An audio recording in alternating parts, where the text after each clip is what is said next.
Well, hello. Welcome to Yamaha 440 Sessions. So a few weeks ago, something really cool happened.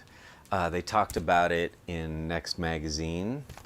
As you can see, we were represented on the back cover. So in this magazine, they rated our Return to Live series as the #2 thing to do in Canada for the month of September. Now, I'm a little biased, and I think it was probably the #1 thing to do. But we were grateful for that nonetheless, and what a week it was. So much cool music was shared, and there was a lot of love in the room that night. So we thought, we're still kind of riding high from that. It was such a great week and so exciting. And, you know, it had been such a long time since any of us had really had an opportunity to do anything like that. So we celebrated, and we thought it's worth celebrating one more time at least. So for those that didn't see it, tonight we're going to bring you some of our favorite moments from each of the 6 nights that we presented. If you enjoy any of this, I encourage you to go and seek it out on YouTube and Facebook, where it's all archived. Each show every night is archived there, so you can watch them in their entirety. In any case, without further ado, I'm going to roll clips, the highlights from Y440 Return to Live.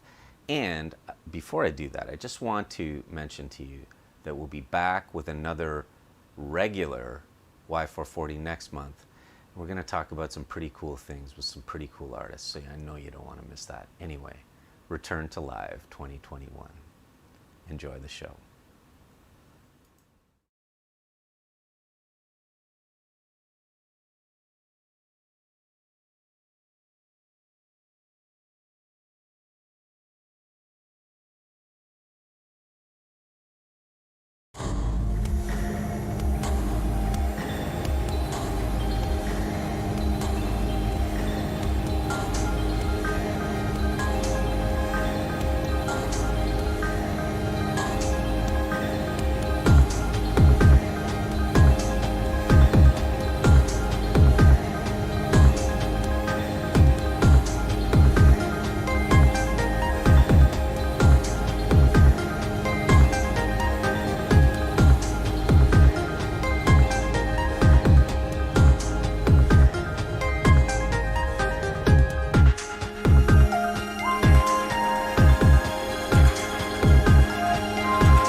Hi, I'm Murray.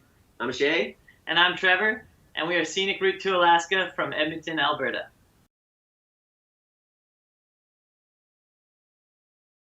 Sometimes I'll bring a fully finished song, and Murray and Shay will just add little bits to it, and then more often and more recently, we've been kind of just jamming out instrumental ideas, and then I'll take those ideas home and write words to them. But I guess I mainly write the lyrics, and these two provide the sweet-ass grooves.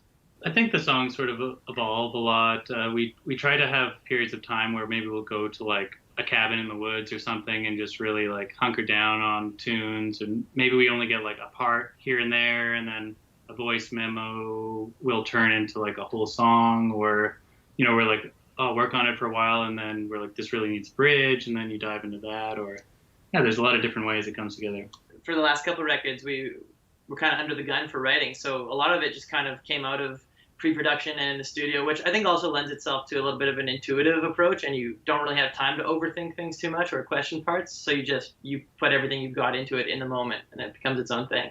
Touring definitely makes the songs evolve, but it's like there's a few times when I'm like, oh, I wrote this part after touring it for a while, and I'm like, oh, I sort of wish that was on the record, but I guess we try not to fall too in love with little parts anymore, or I try not to. I don't know. Yeah. Oh yeah, it always evolves. It's always that's the best part of touring, is locking the songs in and whatever we feel is the best way to play it live every night.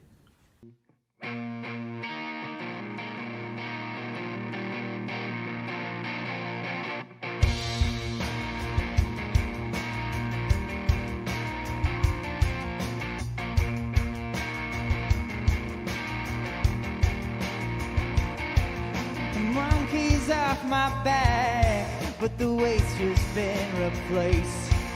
I just smoked my first pack. I went and bought more today. So tell me where you want it. We can make this quick. I got holes in my lungs, smoking last night, and a heart that's trying to quit. But the early morning sun keeps rising. I'm dreaming about you still. The way you used to smile when I would laugh. But now your love keeps calling me back, calling me back, calling me back. Your love keeps calling me back, calling me back, calling me back. Well, maybe I'm just an optimistic and open-minded fool. Think that I could love somebody just like I loved you. Well, tell me where you need it. We can make this quick. I got holes in my socks from dancing last night, and a heart that's trying to quit. But the early morning sun keeps rising. I'm dreaming about you still. The way you used to smile when I would laugh. But now your love keeps calling me back. Your love keeps calling me back, calling me back, calling me back. Your love keeps calling me back, calling me back, calling me back. Your love keeps calling me back. Your love keeps calling me back. Your love keeps calling me back.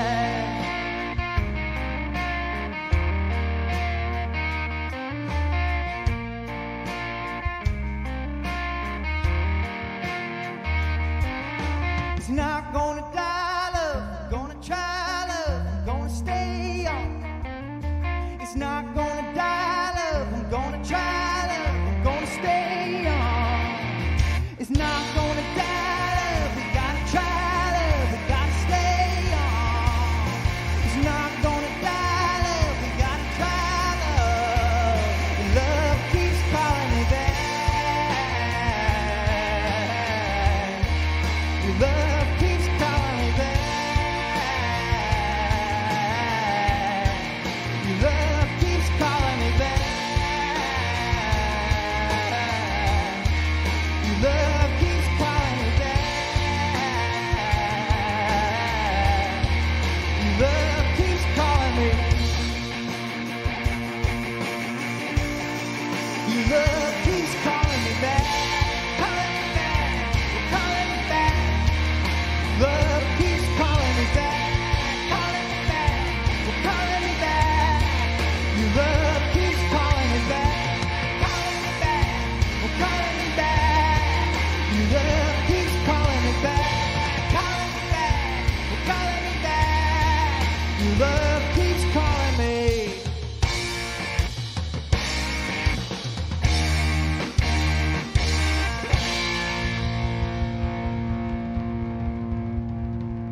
Thank you to everybody out there in internet land and everybody at Yamaha for making this possible. We're Scenic Route to Alaska, and hopefully we'll see you again sometime soon. Just make sure. I should be in frame. Yeah, that'll do it, I think.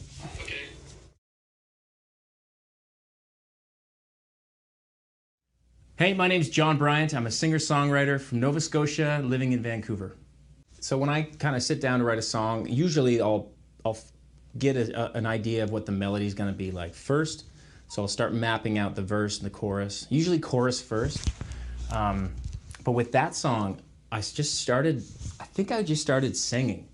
And I had this one idea about David, the idea of using the story of David Livingstone, which is a really cool story, as the anchor to kind of like bridge from, I guess, and just kind of create this like really beautiful metaphorical story of a relationship.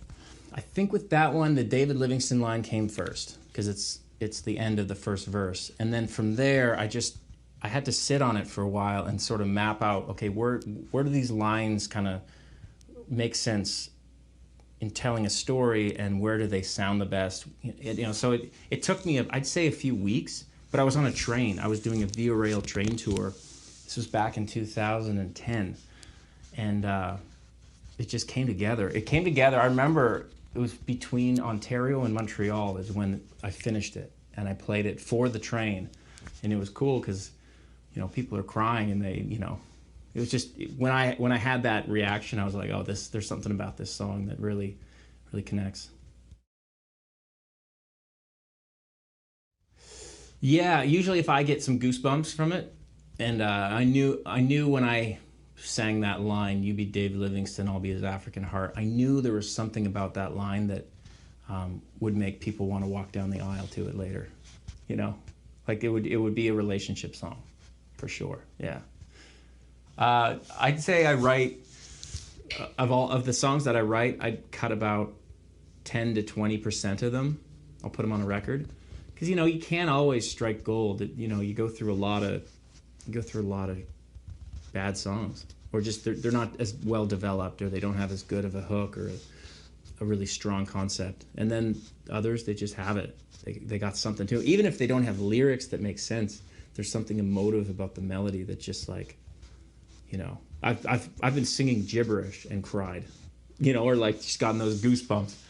And then, I have these like really, really well put together poetic kind of songs, and I get nothing from them.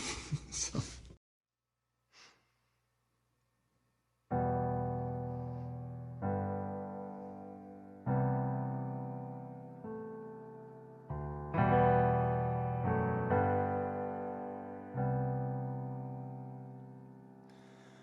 This is where it ends, and this is where we part. You asked me for a mind, but only gave the heart.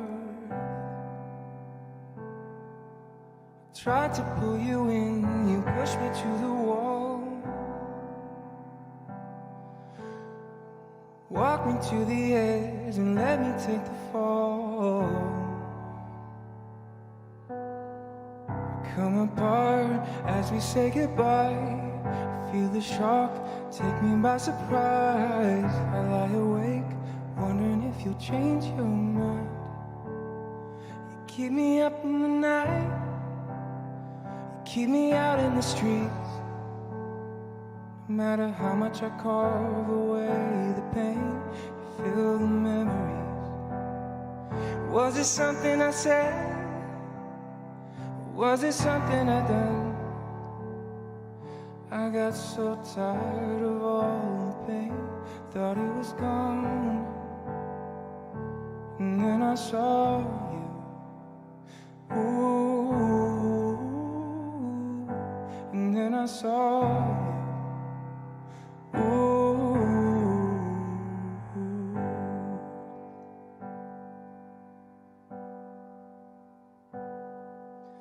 Just when I was getting back up on my feet, your image fading now, no longer on repeat.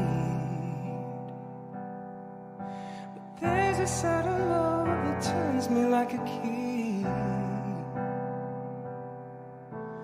I wonder where you are and if you think of me. You appeared when I was at my best. I felt my heart sinking in my chest. I run away, cause I don't wanna let you know. You keep me up in the night, you keep me out in the streets. No matter how much I carve away the pain, you fill the memories. Was it something I said? Was it something I'd done? I got so tired of all the pain, thought it was gone. And then I saw you, ooh. And then I saw you, ooh. And then I saw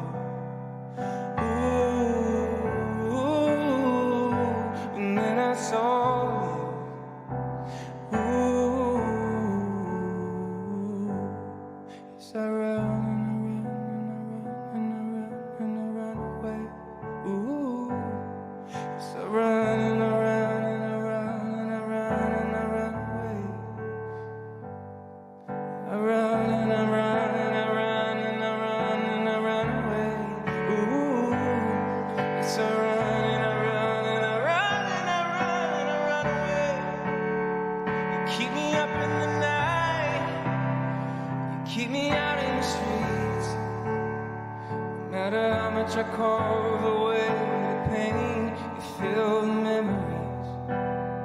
Or was it something I said? Or was it something I done? I got so tired of all the pain, thought it was gone, yeah, and then I saw you. Ooh,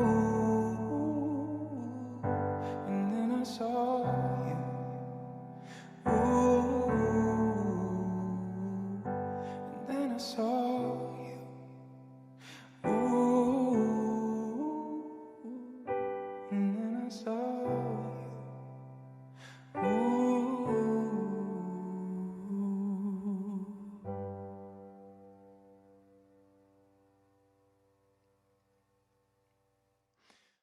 Hey, Jesse, why don't you bring that boogie woogie in here?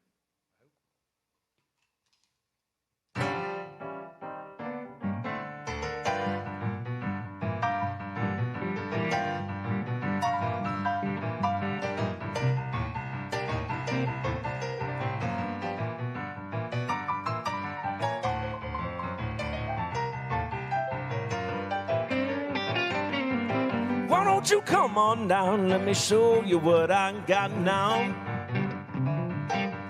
Oh, won't you come on down, let me show you what I got now. I got a house rockin' boogie that everybody talking about. We're gonna start at midnight, rockin' to the break of dawn. We're gonna start at midnight, rockin' till the break of dawn.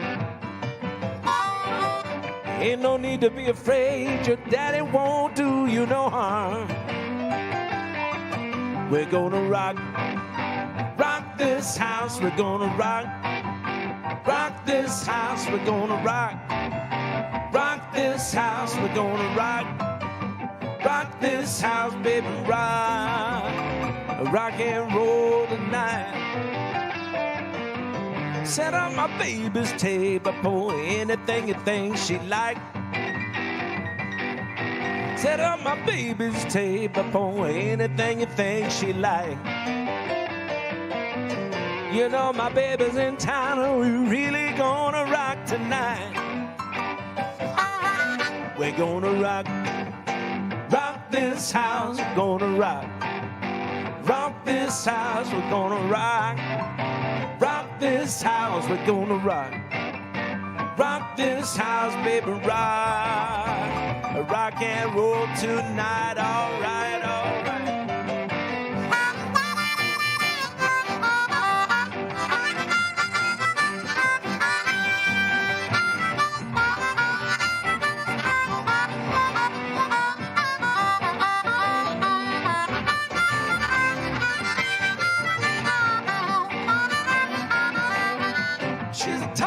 Leggy woman, and you know she was built for speed.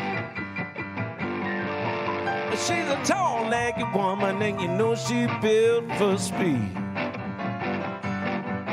I really love my babe, she got everything she needs. We're gonna rock, rock this house, we're gonna rock.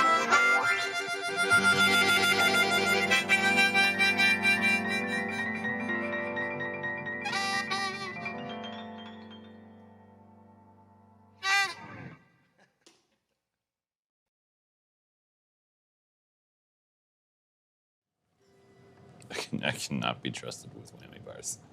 Why? Because I'm always just like, Yeah, yeah. that's what they're there for. Shake everything.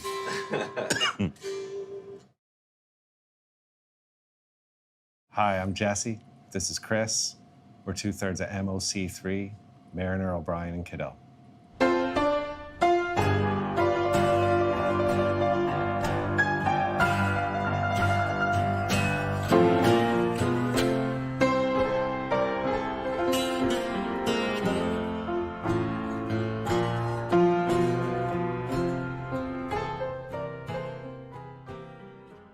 I guess it was when we were on tour with Colin James. We all play in his band, and when Mariner kind of came along, we enjoyed his presence a great deal, and he's such a great musician, and you know, we just thought, well, why don't we try to do some stuff together and get some gigs, and when we're not on tour, like, you know, it'd be great to play shows and, you know, do some fun stuff, so. The three of us just play together, and they both have solo albums. Steve just released one this year, and Chris has one coming up, and when we play, the three of us, obviously let it that.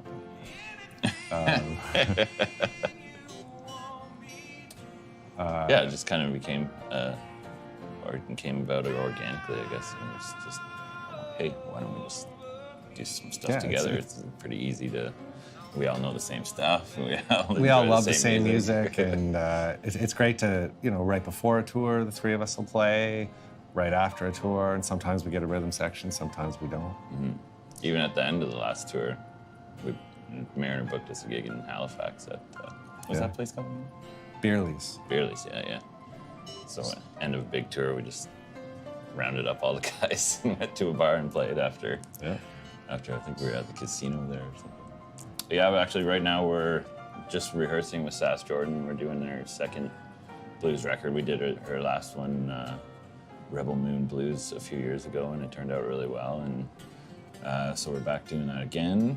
We're working on my record coming up, and I play in Big Rec as well these days, and lots of cover stuff around town, and you know, whatever to pay the bills these days. Colin James gigs are coming back, and also with Tom Wilson I work a lot. We started a project with a fantastic female singer named Skye, and we've been going just the three of us, and that's been going great. Squeeze it tight, kiss it slow. Got Ray Charles on the stereo. I'm holding on, but I'm letting go. I think I'm falling back in love with you. 'Cause you got the power to make me do anything you want me to. The power over me when I'm falling back in love with you. What you said now that I'm falling back in love with you. What you said now that I'm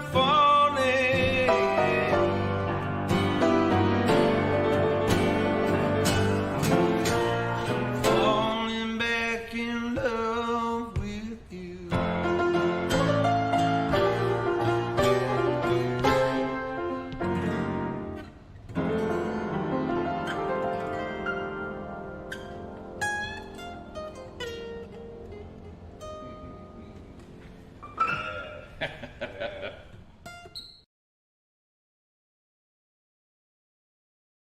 We're back. We're very excited, and you know, we're back to live. Cool. Amazing. Whoa, did you just throw to the name of the concert series? I did. Professional. And another thing. Oh, wait, no. Ding. Hey, I'm Gina, And I'm Devin. and we're altered by Mom. Woo! One of the nice things about playing with Gina is that we can play just the two of us, and we quite enjoy doing that, but what we really like doing is playing with other people. For a while, we played a lot with just a drummer, sort of a three-piece rock combo kind of thing. But after doing the 52 songs, which we did last year, a number of songs, we wanted to grow it out this year, so we actually had a few friends are going to join us. Yeah, it's going to be really fun. So a couple good friends that we've been wanting to kind of bring in to the project for a little while. And I think it's just going to round out the sound. We're going to add in lots of harmonies. It just allows us to elevate the sound even more and just make it that much more of a fun night for everyone, including ourselves. I think originally the obvious thought was, oh, we'll get another guitar player, because Gina plays guitar, I play guitar, we play a lot of guitar on the recordings. But when we were listening through to the songs that we wanted to play, we thought, let's get strategic. And, between your Mo DX, between the DX7 that we have, there are so many fun sounds, and we realized how many of those sounds were actually on the record. What better time than now to add some other stuff? And then the drummer that we're going to be playing with, Marita, who's actually a Yamaha international artist. He's just somebody I've wanted to play with for a long time, to bring kind of a wild groove to things, and just so like open-minded and down to experiment with kind of electronic sounds. And our other friend Lisa, who's going to be joining us on synths, we kind of took that lineup in mind too when we were picking the songs as well. So not only are we able to kind of like stretch out with the line of artists, but we're also able to stretch out with the songs that we've chosen. So now we can be a little more eclectic in the whole string of the show, which I'm really excited about too. I think perhaps foolishly we told ourselves, we're not going to play the same old songs. Yeah. So we're actually doing all songs that we haven't performed before. Yeah. Just to kind of challenge ourselves and to kind of switch up expectations. It's been 2 years since we've played a live show because of the pandemic and all of that. I felt like we couldn't come back with just the same old, here's Joanne, you're going to hear our song. And so much has happened, with us and what we've done with this project. So it's going to be good.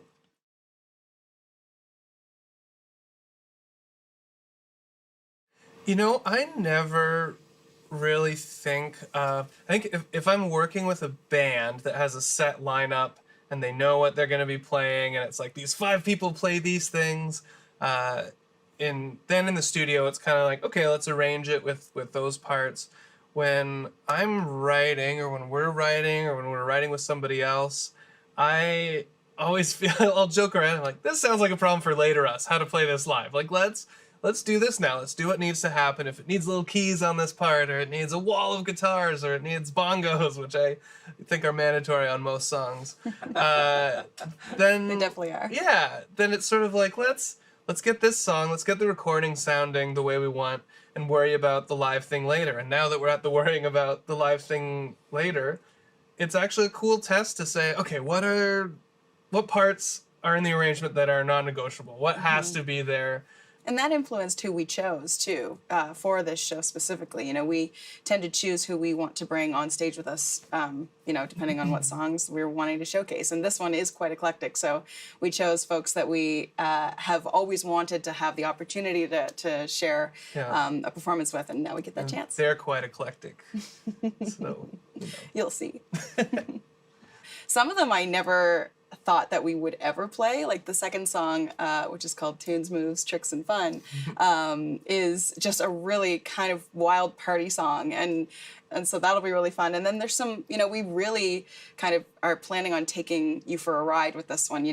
We've got the party songs, and then we've got a little bit of a heartbreaker in there as well, which I don't want to spoil it, but I'm really excited to see how that's going to kind of finish off everything. And it's just going to be so fun being able to bring that to life. I think we're so excited to be playing again that it was kind of like there's no space for it's so self-indulgently fun and silly and a good time, hopefully. That's what we're going for, and I think we're just having so much fun putting this together and getting it ready to go, and we hope that comes across and that people will have fun watching it and being a part of it. Yeah.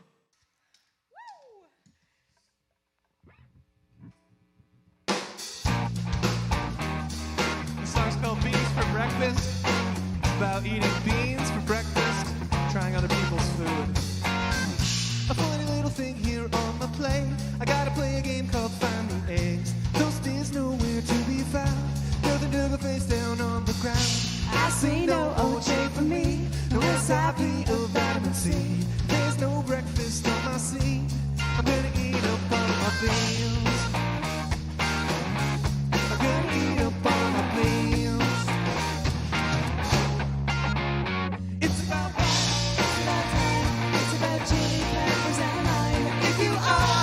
You eat, then I'll eat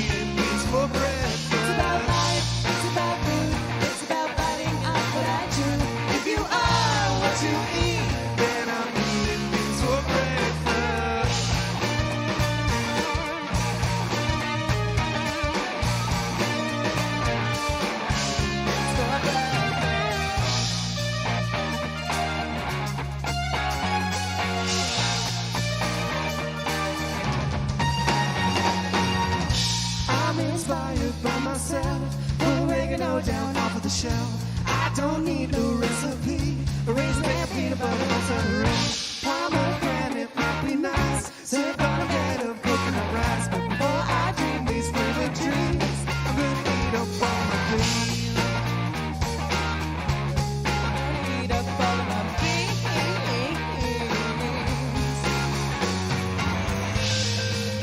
But don't force it. I say, if you're just not hungry today, it's okay. It's okay. Everybody's got a different day. Don't ya, my young. It doesn't matter if we both munch on the cloud, as long as you try to take the first ride. It's about fun, it's about time, it's about chili peppers and lime. You are what you eat. Eat it, it's for breakfast. It's about life, it's about food, it's about biting off what I chew. If you are what you eat, then I'm eating things for breakfast.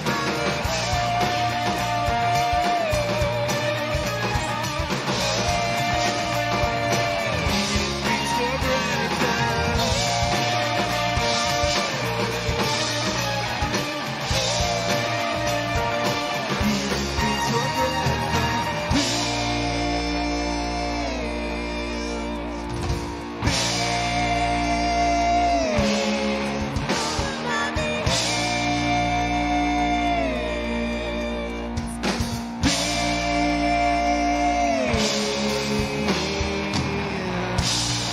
things for Everybody buy Yamaha motorcycles!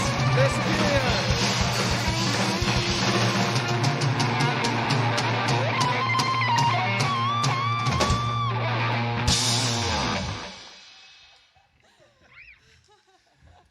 We assume the crowd is going wild. Thank you for that.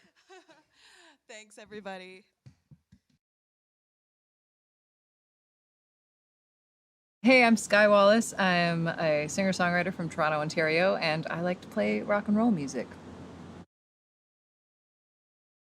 I started doing tours when I was like 19, 20. I did like some really, like looking back now, they were pretty punk rock tours where it was just me and I couldn't drive, so I took trains and buses everywhere, and it was that was a very badass move, little Skye. It was horrible at some moments, but kind of awesome in many others. And looking back, I look back on it very fondly. And whenever I'd come to Toronto, I was almost like, oh man, like it's so rich and there's so much happening here. I guess it's just like there's so many people that there are so many opportunities for art to happen in different ways. So it always just seemed like a place that stood out to me, that fit what I wanted to do somehow, and I ended up here maybe 5 or 6 years ago, and yeah, now it's home.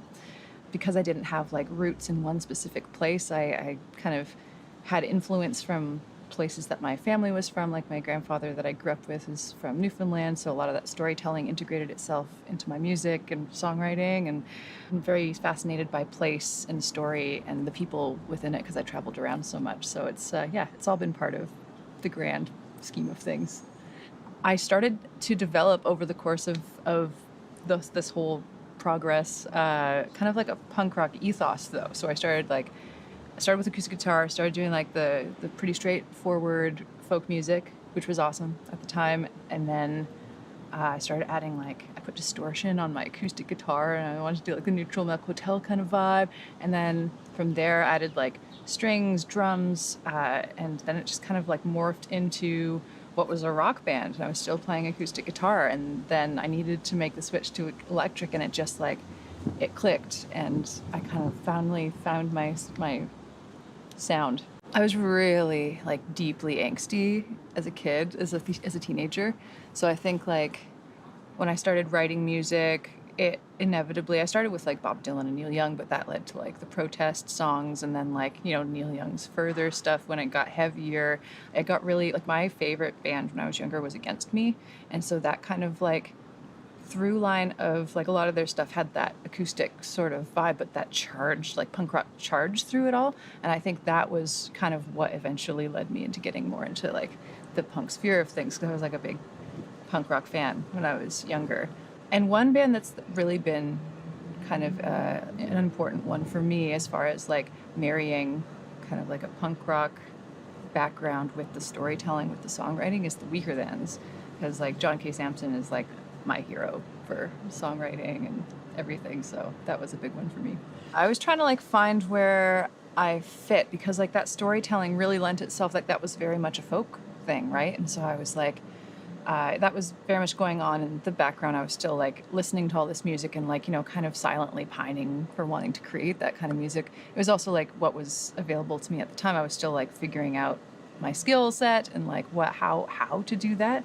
And I think that's been a big, kind of an important thing in the music that I'm making now, is to like keep that songwriting element, or that like that storytelling within the songwriting, while also leaning full on into the rock and roll.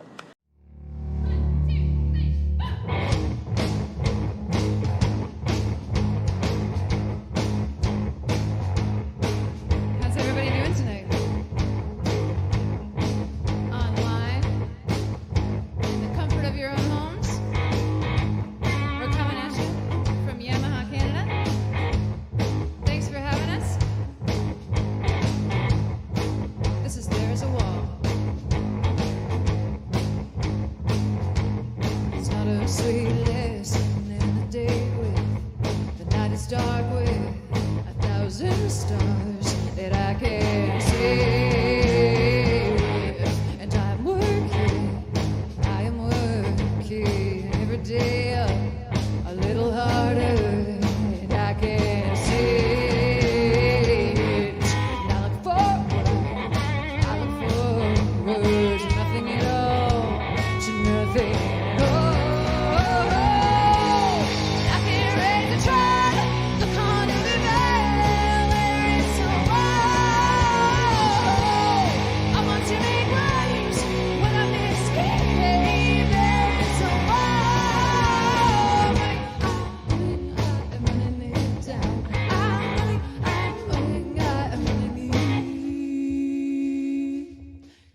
down in my stomach. I have a million words waiting, and I don't seem to have a purpose. I stay working, and living's worthless, but I'm still working to nothing at all, to nothing at all.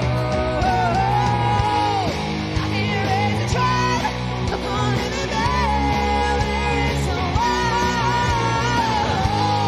I want to make waves when I'm misbehaving, it's so wild.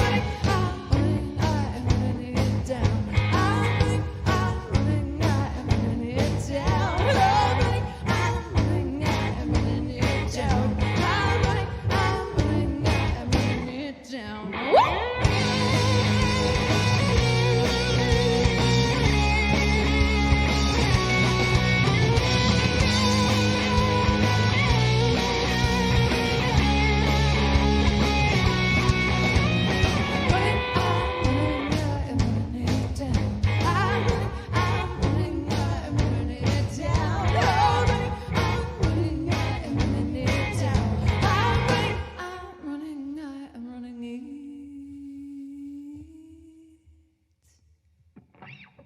Down.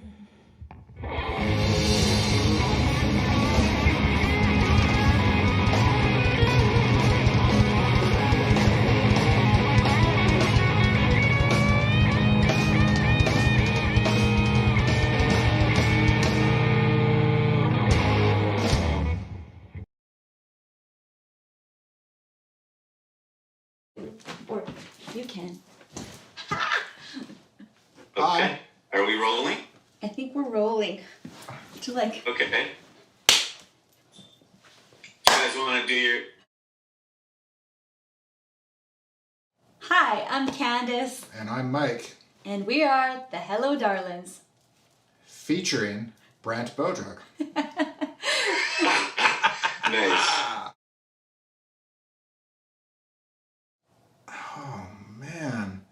By accident. Completely by accident. We actually got hired for a gig before the band kind of existed. When we got married, we played, a few songs just kind of at the wedding and the dance part, and it was fun. And then we actually got hired. So our very first gig was at the Jubilee Auditorium for a Christmas show, and it was called Lacina Little and the Wedding Party, because all of our wedding party was musicians. And so we that's kind of how it started. And then the idea of something formal just happened by accident, sort of organically. Yeah, we were working for a lot of other artists, and we had a batch of songs that we weren't cutting, and so we just thought it would kind of be fun to experiment and see what would happen with them. And we didn't want to do it. Well, you didn't want to do this. Well, I was just worried, about playing in a band with my wife. I was like, how is that going to go over? It actually worked out really, really well, surprisingly. He was afraid of losing his rock star cred, Yeah, as it turns out, she actually adds to she actually makes me a rock star just by working with her, because she's just so damn good looking. It was Murray Pulver that was the one that kind of pushed us, kind of over the edge. We were talking about it, but Murray was the guy. Murray was the magic. We've been writing songs for other artists that we've been producing for years together, and Murray was kind of like, why don't you save some of your songs for yourself and make your own album? Yeah, let's do it. So we just started, here's a group of songs. We kept writing and writing. We eventually had about 20 or 30 songs, and we cut a record. And the rest is history, so to speak. Mostly co-writes, I think. I would say mostly co-writing. I had a few that I call them the feeder fish. I always have like a ton of half-finished songs. And so when we get together to write, I'd say, what about this one? What about this one? And then we would kind of work on it together, and then it becomes a co-write. I would say that writing was really joyful, completely peaceful. Yeah, there were never any fights or domestics during the making of this record.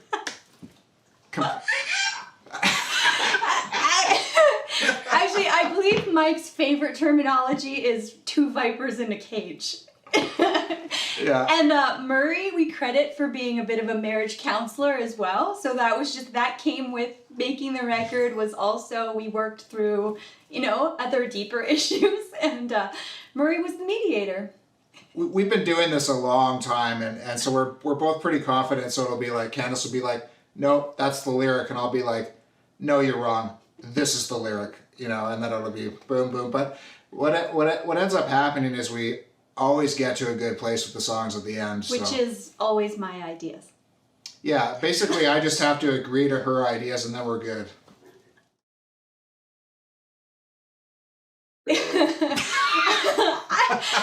You know what? We actually have a pretty good marriage anyways, and I think that we separate married life from artist life. When we're creating and stuff, we could have disagreements, we could have, tense or emotional moments, and then it's left in the studio too. And there's been some really beautiful things too that came out of it that I think we weren't really expecting. And one of the things is that we get to celebrate a lot of the wins together. Yeah. When we get a great 5-star review in a magazine, or we get, something awesome happens, we get to celebrate that together. And I think we didn't expect that at all. So yeah, and we get to go to the same place together. We get to get on the same airplane and go to the same place and have those experiences together. Because before we're always doing gigs, and you'd be like, oh, I'm in Toronto and I'm having such a great time.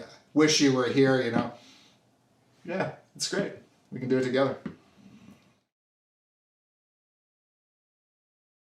Oh man, it's so many. Yeah, so many. And we started off thinking that we would just do an EP, like maybe 4 to 6 songs.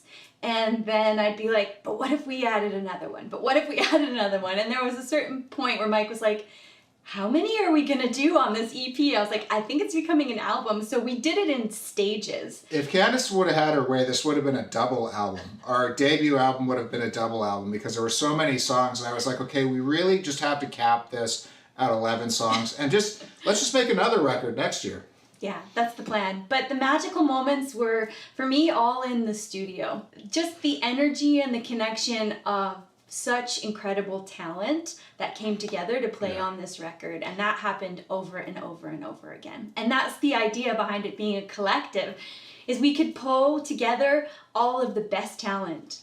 Yeah, it was really special for us to be able to hire all of our favorite studio musicians that we've used on records that we produced.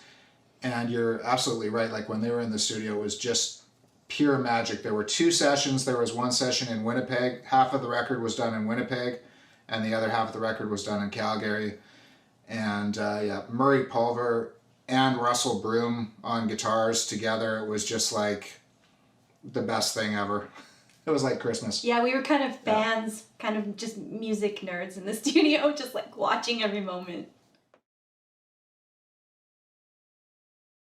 Murray is, yeah, he's kind of our co-collaborator on the record, and Brett Ashton did quite a few vocals on the record too.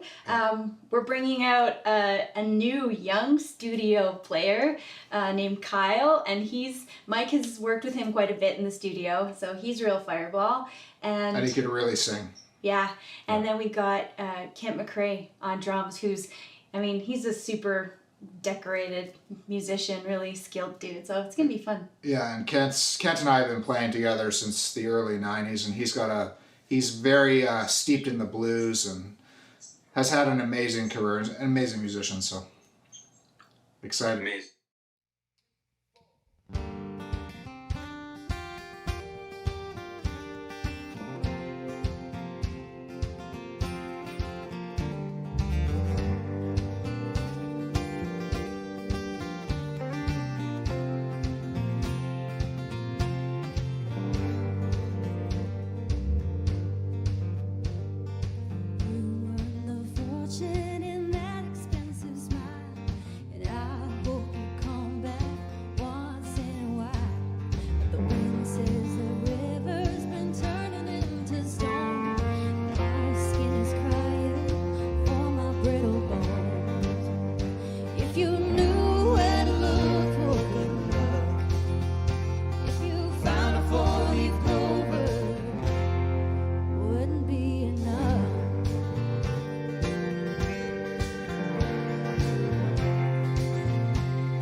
Turn to gold.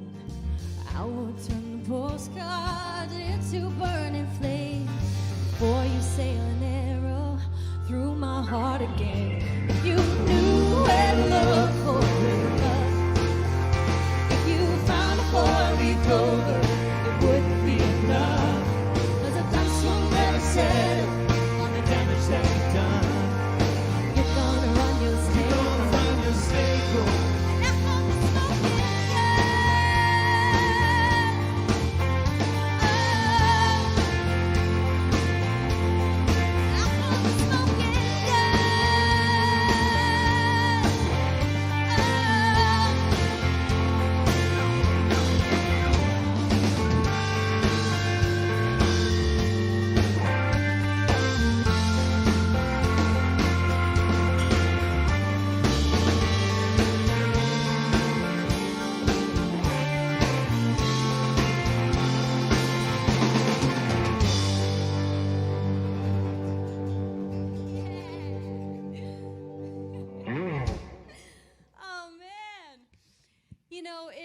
good to play live, doesn't it?